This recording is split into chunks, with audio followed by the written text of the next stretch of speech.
Good afternoon. There's a medical revolution happening all around us, and it's one that's going to help us conquer some of society's most dreaded conditions, including cancer. And the revolution is called angiogenesis, and it's based on the process that our bodies use to grow blood vessels. So why should we care about blood vessels? Well, the human body is literally packed with them, 60,000 miles worth in a typical adult. End to end, that would form a line that would circle the Earth twice. The smallest blood vessels are called capillaries. We've got 19 billion of them in our bodies. And these are the vessels of life. And as I'll show you, they can also be the vessels of death. Now, the remarkable thing about blood vessels is that they have this ability to adapt to whatever environment they're growing in. For example, in the liver, they form channels to detoxify the blood. In the lung, they line air sacs for gas exchange. In muscle, they corkscrew so that muscles can contract without cutting off circulation. And in nerves, they course along like power lines, keeping those nerves alive. And we get most of these blood vessels when we're actually still in the womb. And what that means is that as adults, blood vessels don't normally grow, except in a few special circumstances. In women, blood vessels grow every month to build the lining of the uterus. During pregnancy, they form the placenta, which connects mom and baby. And after injury, blood vessels actually have to grow under the scab in order to heal a wound. And this is actually what it looks like, hundreds of blood vessels all growing towards the center of the wound. So the body has the ability to regulate the amount of blood vessels that are present at any given time. And it does this through an elaborate and elegant system of checks and balances, stimulators and inhibitors of angiogenesis, such that when we need a brief burst of blood vessels, the body can do this by releasing stimulators, proteins called angiogenic factors, that act as natural fertilizer and stimulate new blood vessels to sprout. And when those excess vessels are no longer needed, the body prunes them back to baseline using naturally occurring inhibitors of angiogenesis. Now, there are other situations where we start beneath the baseline and we need to grow more blood vessels just to get back to normal levels, for example, after an injury. And the body can do that too, but only to that normal level, that set point. But what we now know is that for a number of diseases, there are defects in the system where the body can't prune back extra blood vessels or can't grow enough new ones in the right place at the right time. And in these situations, angiogenesis is out of balance. And when angiogenesis is out of balance, a myriad of diseases result. For example, insufficient angiogenesis, not enough blood vessels, leads to wounds that don't heal, heart attacks, legs without circulation, death from stroke, nerve damage. And on the other hand, excessive angiogenesis, too many blood vessels, drives disease. And we see this in cancer, blindness, arthritis, obesity, Alzheimer's disease. In total, there are more than 70 major diseases affecting more than 1 billion people worldwide that all look on the surface to be different from one another, but all actually share abnormal angiogenesis as their common denominator. And this realization is allowing us to reconceptualize the way that we actually approach these diseases by controlling angiogenesis. Now, I'm going to focus on cancer because angiogenesis is a hallmark of cancer, every type of cancer. So here we go. This is a tumor, dark, gray, ominous mass growing inside a brain. And under the microscope, you can see hundreds of these brown-staining blood vessels, capillaries, that are feeding cancer cells, bringing oxygen and nutrients. But cancers don't start out like this. And in fact, cancers don't start out with a blood supply. They start out as small, microscopic nests of cells that can only grow to 1/2 a cubic millimeter in size. That's the tip of a ballpoint pen. Then they can't get any larger because they don't have a blood supply, so they don't have enough oxygen or nutrients. And in fact, we're probably forming these microscopic cancers all the time in our body. Autopsy studies from people who died in car accidents have shown that about 40% of women between the ages of 40 and 50 actually have microscopic cancers in their breasts. About 50% of men in their 50s and 60s have microscopic prostate cancers. And virtually 100% of us, by the time we reach our 70s, will have microscopic cancers growing in our thyroid. Yet without a blood supply, most of these cancers will never become dangerous. Dr. Judah Folkman, who was my mentor and who is the pioneer of the angiogenesis field, once called this cancer without disease. So the body's ability to balance angiogenesis, when it's working properly, prevents blood vessels from feeding cancers. And this turns out to be one of our most important defense mechanisms against cancer. In fact, if you actually block angiogenesis and prevent blood vessels from ever reaching cancer cells, tumors simply can't grow up. But once angiogenesis occurs, cancers can grow exponentially. And this is actually how a cancer goes from being harmless to deadly. Cancer cells mutate, and they gain the ability to release lots of those angiogenic factors, natural fertilizer, that tip the balance in favor of blood vessels invading the cancer. And once those vessels invade the cancer, it can expand, it can invade local tissues, and the same vessels that are feeding tumors allow cancer cells to exit into the circulation as metastases. And unfortunately, this late stage of cancer is the one at which it's most likely to be diagnosed, when angiogenesis is already turned on and cancer cells are growing like wild. So, if angiogenesis is a tipping point between a harmless cancer and a harmful one, then one major part of the angiogenesis revolution is a new approach to treating cancer by cutting off the blood supply. We call this anti-angiogenic therapy, and it's completely different from chemotherapy because it selectively aims at the blood vessels that are feeding the cancers. And we can do this because tumor blood vessels are unlike normal healthy vessels we see in other places of the body. They're abnormal, they're very poorly constructed, and because of that, they're highly vulnerable to treatments that target them. And in fact, when we give cancer patients anti-angiogenic therapy, here, an experimental drug for a glioma, which is a type of a brain tumor, you can see that there are dramatic changes that occur when the tumor is being starved. Here's a woman with a breast cancer being treated with the anti-angiogenic drug called Avastin, which is FDA approved. And you can see that the halo of blood flow disappears after treatment. Now, I've just shown you two very different types of cancer that both responded to anti-angiogenic therapy. So a few years ago, I asked myself, can we take this one step further and treat other cancers, even in other species?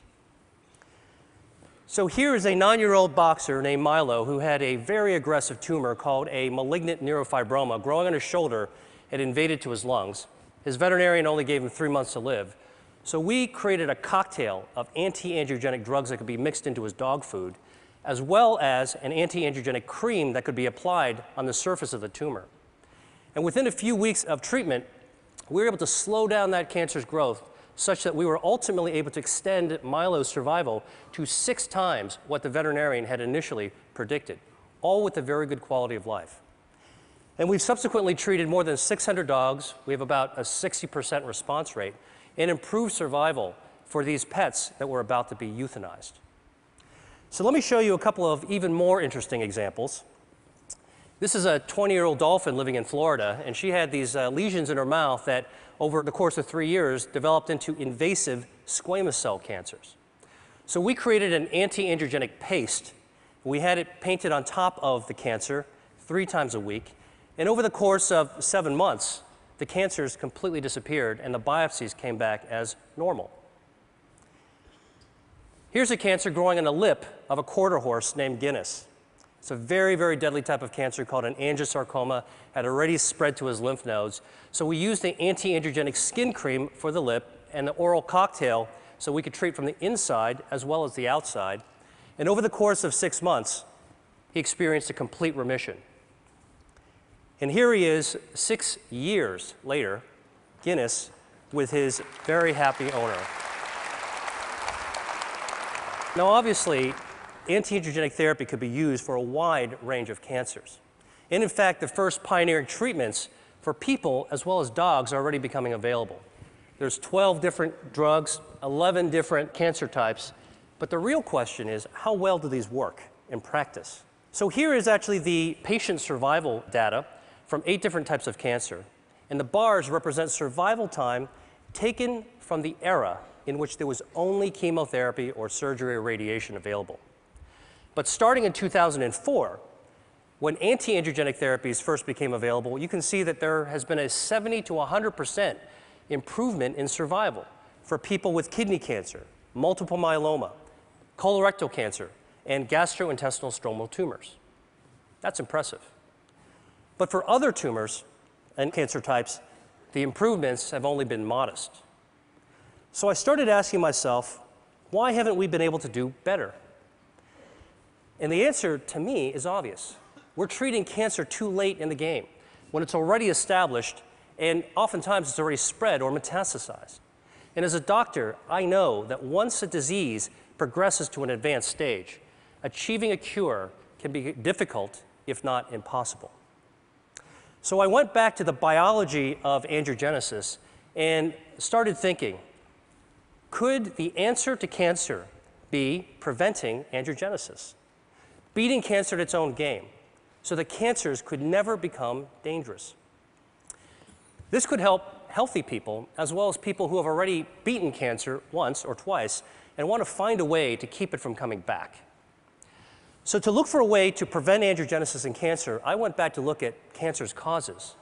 And what really intrigued me was when I saw that diet accounts for 30 to 35% of environmentally caused cancers.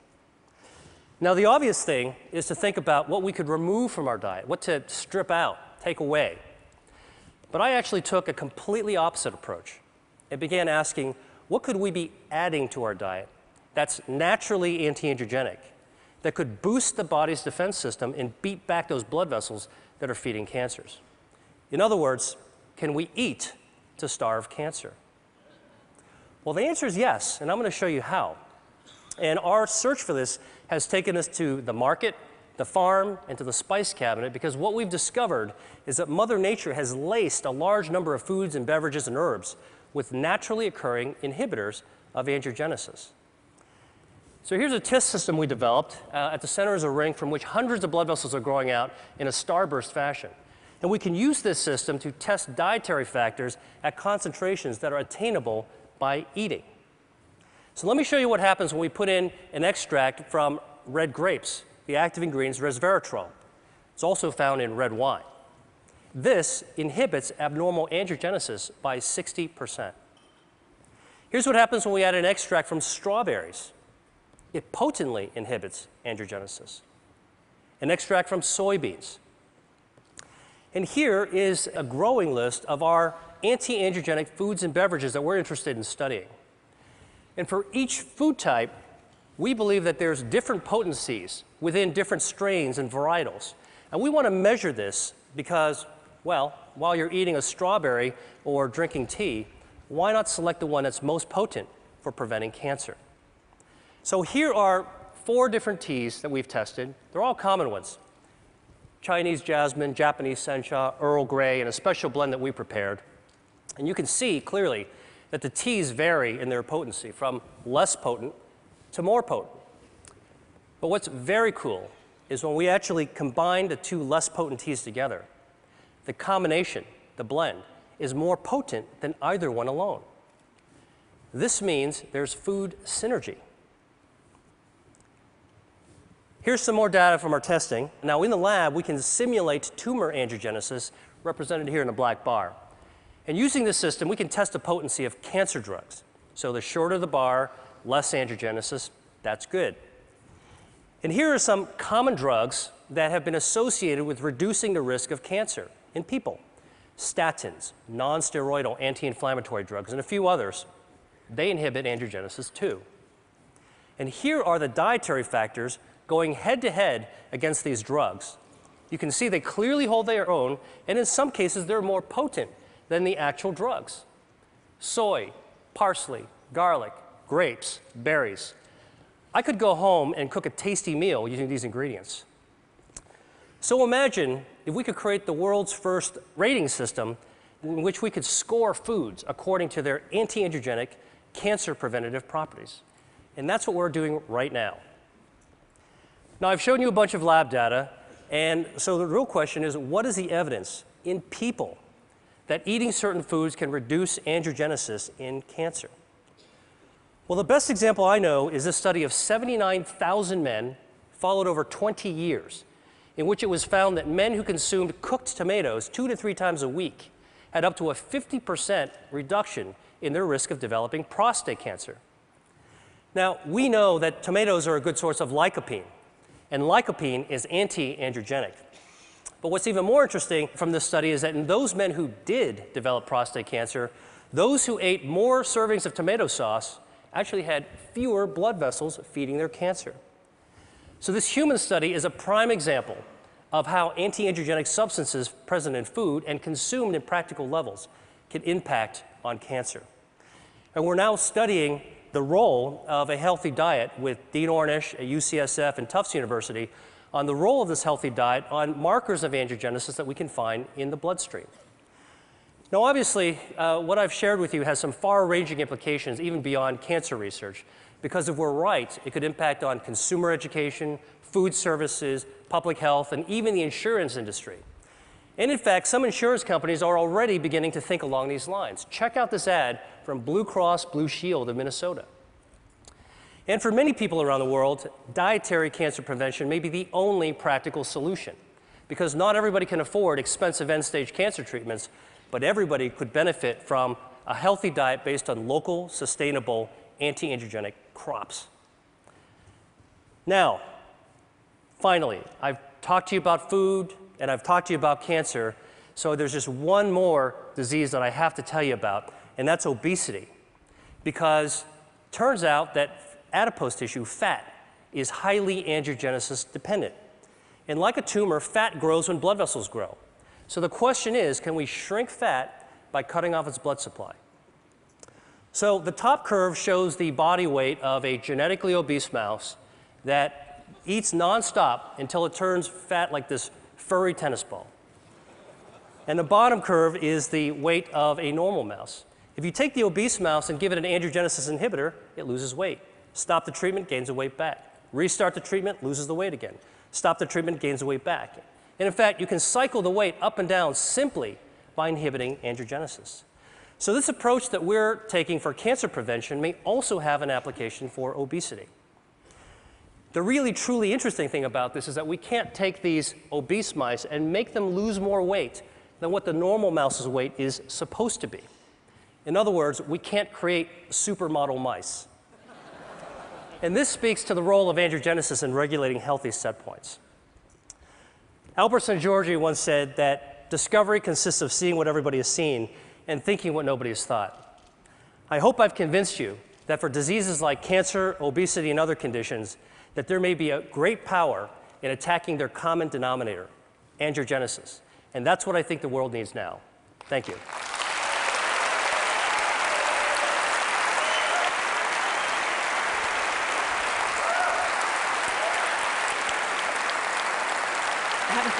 So these drugs aren't exactly, they're not exactly in mainstream cancer treatments right now.